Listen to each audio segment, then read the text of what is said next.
went back in time to kill the evil from the future. At the special dormitory, Corin Locke shouted, "Mariette!" Mariette Dunalef said, "Corin, I did as you told me, but there was not an ambush." Corin Locke replied, "No way. Did they notice something?" He thought to himself, their original plan was to attack Josephine, Mariette, and Chairman Ariu at the same time, so I set a trap and waited.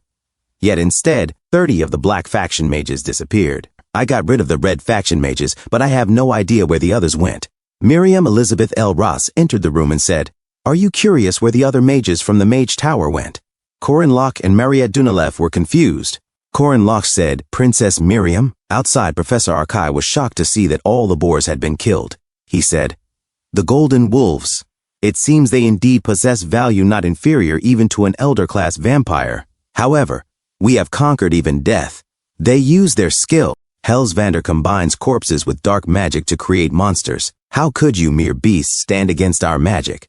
Ron said, "Ren." Ren replied, "I know. Run for it." A huge monster appeared. Ron shouted, "Wah!" They ran, a blast struck, and they fell to the ground. They looked behind, panting. Ren thought to herself, "What is this destructive power?" Professor Arkai said, panting, "Are you surprised? A beast would have trouble understanding. This is the essence of life magic." Suddenly, Ren and Ron dashed forward. Professor Arkai continued, "I have studied the pinnacle of life synthesis, learning to enhance the physical power of living beings by increasing their muscle density. If you schematize their muscle density and meticulously arrange their muscle fibers." Ren and Ron struck the monster with their claws. Professor Arkai went on, "Then not just their strength, but their durability is also doubled." Ren said to herself, "It took no damage." Ron said, "That guy is fast and strong." Ren replied, "Yeah, I noticed. However," they both evaded the monster's attack. They remembered what Corin Locke had told them. "The academy is full of people who are faster than me, as well as people who are stronger than me. But if I fight them, I will still win every time." Ren and Ron, confused, had asked, "How is that possible?" Corin Locke had answered, "First." Ren ran along the monster's arm, her expression turning serious. Corin Locke had said, "Draw their attention and trick them." Ron jumped above the monster. The monster cried out in pain. "Qua!" Ron shouted, "Ren, now!" Corin Locke's voice echoed in memory, and then attacked their weaknesses. Ron thought, "If my claws do not work, then my jaw." Corin Locke had said, "If you do not get greedy and patiently repeat that process." The monster screamed, "Quo?" Corin Locke concluded, "You will win." Ren exclaimed, "Nice! This is the end, if we can just keep doing this." Suddenly she cried out in pain, "Kuhuk?" She reverted to her demi-human form and thought, how did this happen?" Ron shouted, "Ren?" The monster raised its claws to strike, and they came down faster than Ren could react. She was hit in the chest. Ron screamed, "Ren!" She coughed blood. Professor Arkai laughed darkly. "Cuckoo, foolish beast. The flesh of a chimera is poison itself.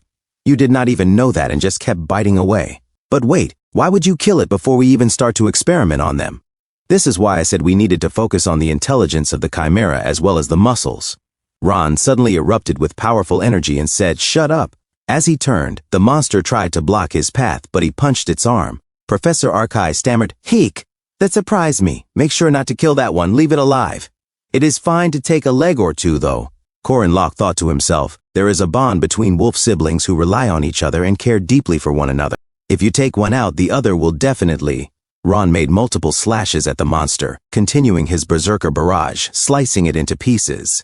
The monster screamed in agony, "Coo!" Professor Arkai was shocked. He thought, fully awaken and go berserk.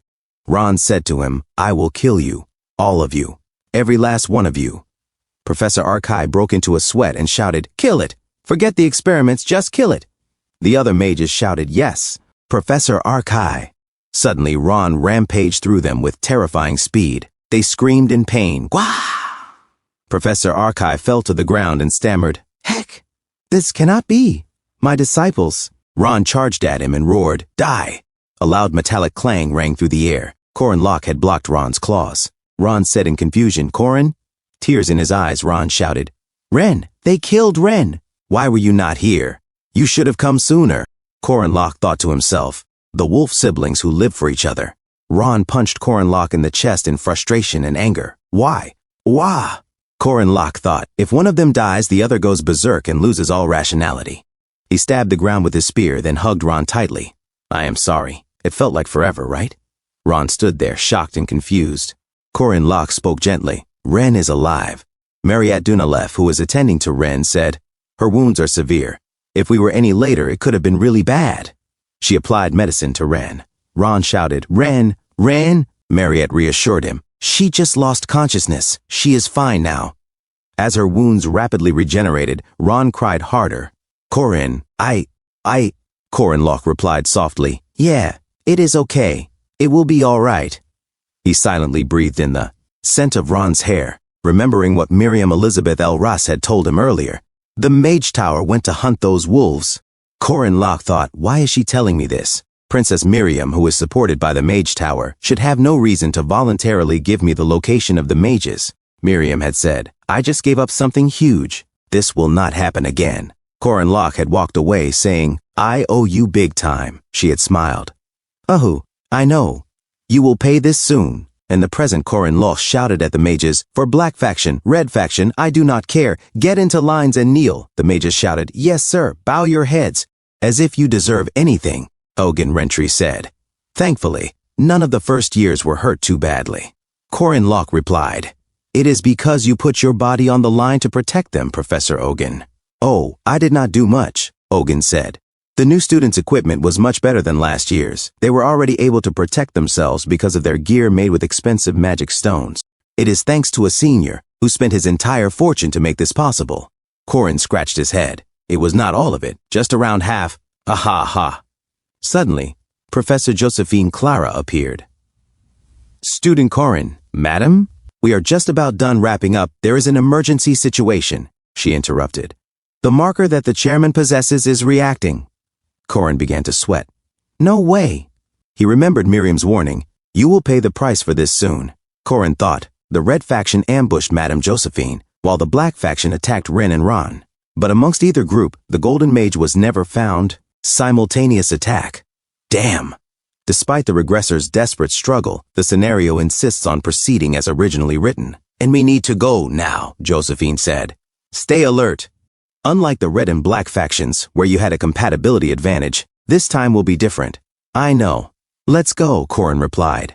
But I am different from my powerless past, he thought. Mariette Dunalef said, me too. Alicia Arden added, if Corin is going, I have to follow. Warren agreed silently. Men special rank demi-human vampire, a swordsman who walks the domain, and an indestructible living Jiangshi. Then there is me, Corin Locke, who obtained 3 aura cores and is holding the sun in hand. It is a force not lacking to face the Golden Mage Idrin. And said as they entered the portal, Corin Locke and Professor Josephine Clara were both shocked. Chairman? Josephine asked in confusion. A moment of hope, Corin thought. Chairman, she shouted, rushing to attend to Ariu Kassar. Corin ran toward them. Chairman Ariu's body has not been completely destroyed. However, to have put the chairman in this state, our foe must be extremely dangerous. Special rank Archmage Idrin. Then, 4 figures appeared before them. A system notification echoed. The 4 great treasures of Luada de Danann have gathered in one place. Aradoa, the Spear of Light, Undry, the Cauldron of Infinity, Ria Fal, the Stone of Destiny. Klaus Solas, the Sword of the Sun. Undry's vessel, Dune Skias, said, hey, Lawgiver Doomnorik spoke. It has been a while, Aaron's first spear. The enchanting monarch, Ohard Breast, said, oh, it is you. We have met on the narrow bridge of fate. How did we end up in such a twisted situation? Is it a blessing or a curse? That is the question. The system announced, Quest Coronation of Paradise has been unlocked. System backup activated. Reviewing commandments. Send in Doomnorix. Relevance a plus and Dune Skias. Relevance a plus and Ohard Breast. Relevance a plus, Atez Baltazar. Relevance X backup. Stat increase. 740%. Hero Corin Locke. Please save the world by defeating evil. Corin Locke was shocked. Just how, why you? Tatez Baltazar said, Destiny has tied our fates together. He stood up from his throne, his spear crackling with dark energy. Have you prepared enough, child? The final boss, Tatez Baltazar, looked Corin Locke up and down.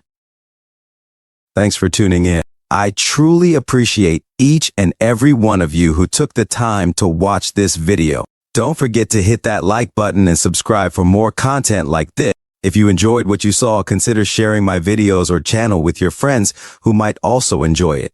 Your support means the world to me and helps my channel grow. Let's keep this community thriving together. Until next time, see you in the next video.